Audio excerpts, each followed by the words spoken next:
Joanne Hayes. Oh, kia ora, and thank you, Mr Speaker. And well, what on fire it was tonight with the member Seal Williams, that real guttural stuff happening, and it got me going over here in the back. Was there more than one sentence? So I'm pleased to take This is like William unsettled. It is. I'm really pleased to take a call in the first reading of the Stuart Nash Bill, the Local Government Act 2002, Greater Local Democracy Amendment Bill. And Mr Speaker, I am really surprised at some of the things that have come across tonight from the opposition. Members, how can anyone on this side of the House support a bill when all it's doing is taking away and blocking changes for people that may want to have some changes in their area, that may want to do it? It takes away their democracy. It doesn't even enhance local democracy.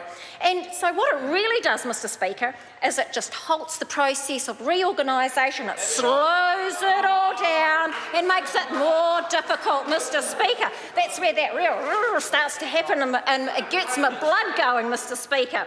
Where there's always a vote on a proposal of reorganisation, even if there's no opposition to it. No opposition to it, so we still have a vote anyway. What kind of bill would actually advocate for that, Mr Speaker?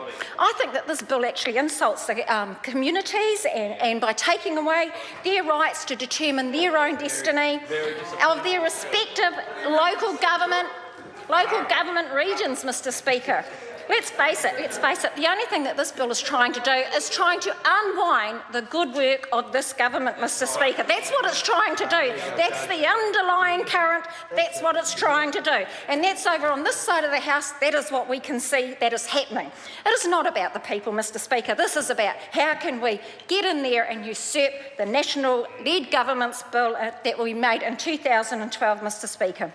National's better local government reforms, they're part of this government's broader agenda to build a more competitive and productive economy, while also improving the delivery of public services to all New Zealanders, Mr Speaker.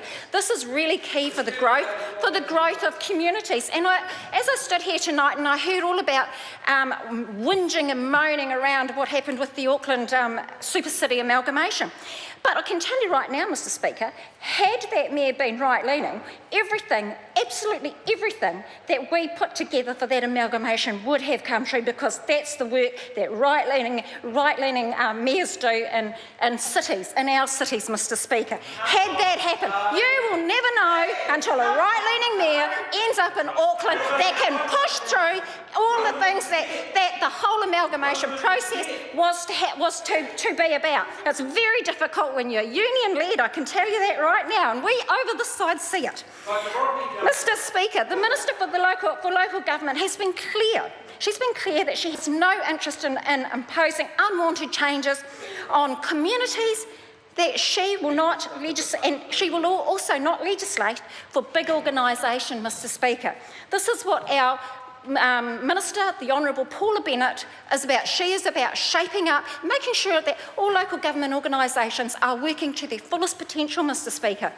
And that was the speech that she gave at the local government conference just recently. They're actually clear, this government is very clear that any amalgamations of councils is up to the communities, and this has been evidenced a couple of times. The Wellington amalgamation, the proposed Wellington amalgamation, the Northland proposed amalgamation. The Local Government Commission, they sat down, they listened, they took on board everything that was happening.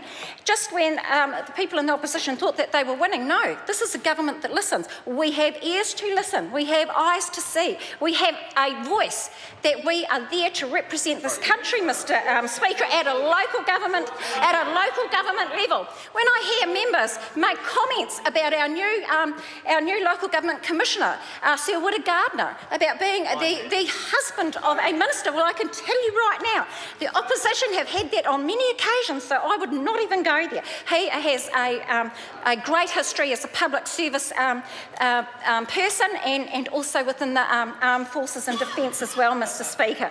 I want to agree with the chair of our local government and environment Environment Select Committee when he said this bill is all about defining democracy. That's all it's all about. It's all about defining democracy, Mr. Speaker, and based on all the points that I've spoken about, all the points that my colleagues here on this side of the House I'm sorry is talking to interrupt about, the member. I support the bill. I The don't time support the bill. has expired. Mr. Speaker. Ranga,